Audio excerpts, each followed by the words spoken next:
Okay, so in today's video, we are looking at the mistakes we all make as creatives when we're trying to earn money. We're going to look at 7 things that you need to do, or maybe not do, in order to make money as a creative. This is the Make Happen method.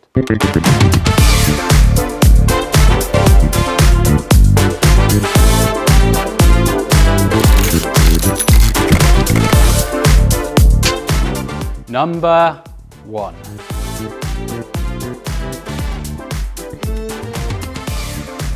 We always do these in one take, that's how good we are. Okay, so this one is get involved or get your, no. This one is about, what is it say? So one of the mistakes that we make as creatives and artists is that we get caught up in just ignoring our customers and not understanding our customers or our clients, our buyers, our audience. Ask them what they want. Get them involved in the process of what you're creating. What are their needs that you can meet? And also evolve in the wild, like we talk about in the Make Happen method. Get your work out there early rather than trying to perfect it alone and away from your audience. Get it out there early, share it, get feedback, evolve it with the audience in the conversation so that you are creating what they want and need.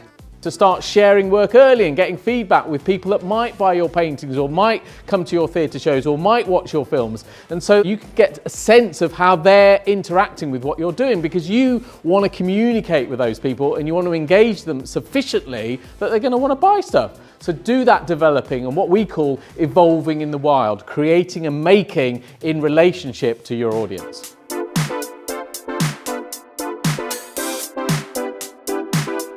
Another thing that we creatives do is trying to make something totally unique, something never seen before. Something that is so unique, people don't even know they want it yet.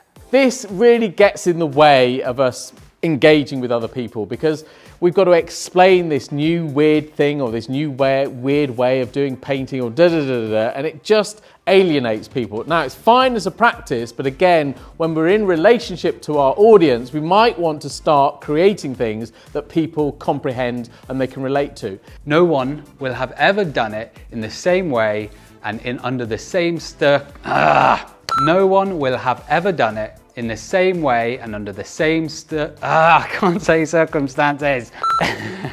No one will have ever done it in the same way and under the same circumstances and with the same experiences that you have as what you are doing it. So in that way, it will be totally unique. Stop trying to be the most original person in the world. It's just another way of trying to be special and the best, and it gets in the way of engagement. So give it up today.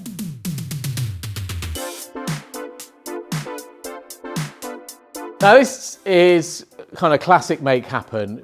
You need to be out there 10, no, maybe 100 times more than you're currently out there.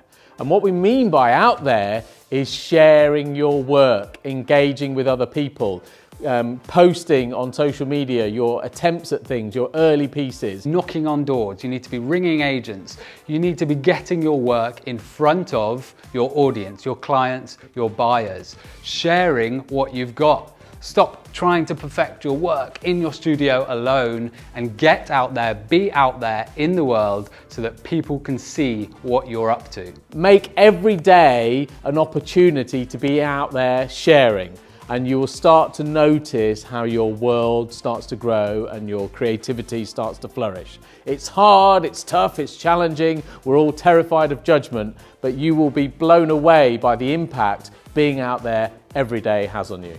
Number 4.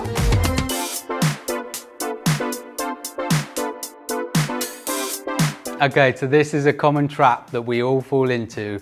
You need to stop trying to perfect your website.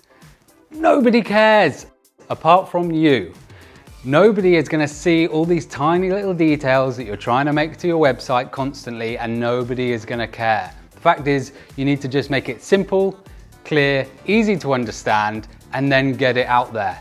And besides, your website will never ever be finished. It can always be better, it can always evolve. I mean, just look at some of your favourite websites today. If you looked at the versions from 1999 or 2010, they look terrible because it's an ever evolving proposition. You will never get to the perfect layout, the perfect format that never needs editing again. You will always want to make changes. So just get it out there now and then evolve in the wild.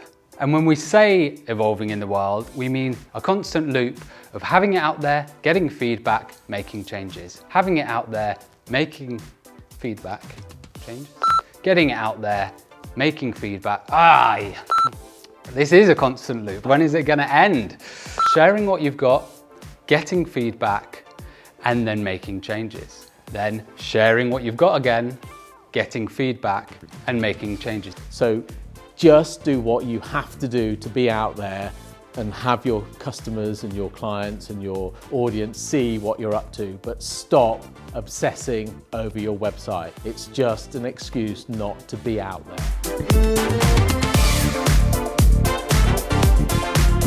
And this one, this, make mistake. I mean, how many times have we talked about it? Just get comfortable making, I'm not even trying to do this. Just get comfortable making mistakes. Stop being afraid to make mistakes. Mistakes are a brilliant thing. Just look back at how many of the great successes you've had have actually been mistakes or come out from a mistake.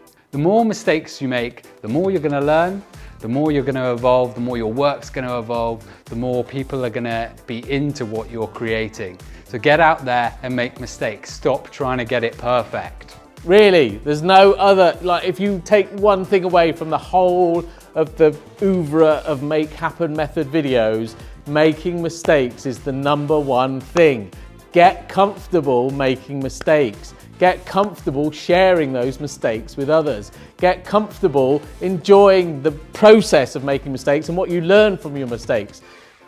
That's it. There's no other way to evolve what you're doing. Otherwise, you will stay stuck in your bedroom, your studio, maybe getting better, but no one will know about it. Because the fact is you are making mistakes, but you're just not sharing them. You want to get comfortable sharing them. It's going to transform your life. Here's 6. Do the thing you're good at. Stop getting drawn in to being all things for all people. It's easy to think to yourself, oh, I could do a little bit of this. Oh, and I could also do some video work and a bit of design work and some illustration and offer that to everybody. The truth is, people don't want all that stuff. They want to come to you for one single thing, the thing that you are good at. If you can have the courage to focus on one thing, then do it. There's a fear that if we focus in some kind of way, that we're going to be missing out. The fact is, if you try and be all things to all people, you end up being nothing to everybody. It's easy to get drawn in to more offerings or opportunities because it might be good for me or it might bring in more money. The truth is you need to stick to the one offering that you're good at and the offering that your clients, customers and audience want, the one thing they're coming to you for, rather than this huge menu of things that you can do and all of them not very well. Also, when you think of the perspective of your customers, your clients, your audience, etc., they don't care. They would much rather be dealing with someone that is focused. And so just get into the world of the people you're dealing with and make sure it's simple and clear. The one thing you're good at, stick to it. And finally, #7. A big part of flourishing creatively is using the skills of others in what you're up to. Stop thinking you have to do everything yourself. Get involved with other people. Get involved with other people. Collaborate. If you need a designer, get a designer. Stop trying to do the design and the website and the photography and the selling and the and Ollie's going to say some na-na-nas in here so we don't have this me going na-na-na-na-na. The website, the photography, the design, the illustration, the social media, the selling. Do the thing that you're good at and collaborate with other people that can help you with the other things. Stop being a superhero.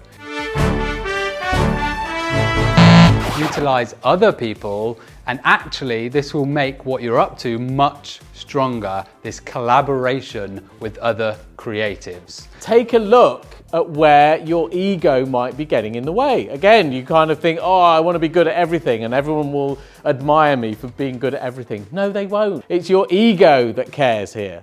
So focus on what you're good at and go and collaborate with some other people that can help you. We're forever generous at Make Happen, so here's a bonus one. Number 8. So this bonus step is be aware of the new shiny thing. Stick to the thing that you set out to do.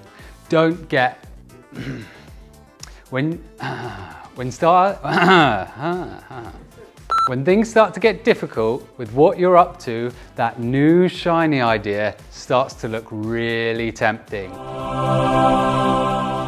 It gets difficult. It always gets difficult. If we think, oh, these paintings, these are going to be the kind of things people buy, and then a couple of people don't buy them, then we kind of go, oh, I know what I'm going to do. I'm going to do postcards, and you do that, and then only 2 people buy them, and then you go, oh, okay, I'm going to do this, and you keep kind of jumping around. You want to start committing to something and give yourself a really good period of time to get a lot of rejection before you move on to the next thing. Hold yourself to account and do the thing you said you were going to do. It's going to get difficult. It might get boring. You're going to go through the dip. But unless you work your way through that dip and out the other side, sticking to what you declared you were going to do, you won't make any progress. This is classic for creatives. You know, whether you're an actor, whether you're a filmmaker, is that we give up too early after a bit of negative feedback.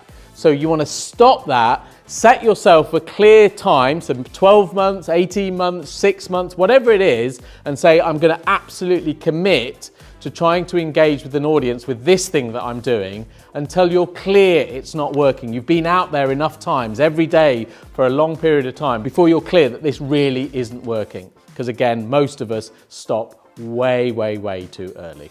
So there's 7, maybe 8 if we include the bonus step, ways in which you can flourish creatively by making or not making mistakes. It's up to you. Like I said, go and make loads of mistakes. So you could ignore all of this advice, which would be a huge mistake, but actually it might be really beneficial. This is the Make Happen method. Please let us know in the comments which of the 7 or 8, because we're so generous, points do you fall victim to? Yeah, that's me. That's me right there. And can you have some kind of impact over the next few weeks in shifting? This was the Make Happen method. Just do it again. Yeah, great. Yeah, I'll just do it right this time. It's fine. I don't do mistakes. Do. We have to be. So the lesson here is stick. Like do. I'm not even on camera. Brilliant. Great. Nailed it. Well done. Done it? Yeah. Yeah, great. That quick. Yeah, great. I think that quick. Yeah.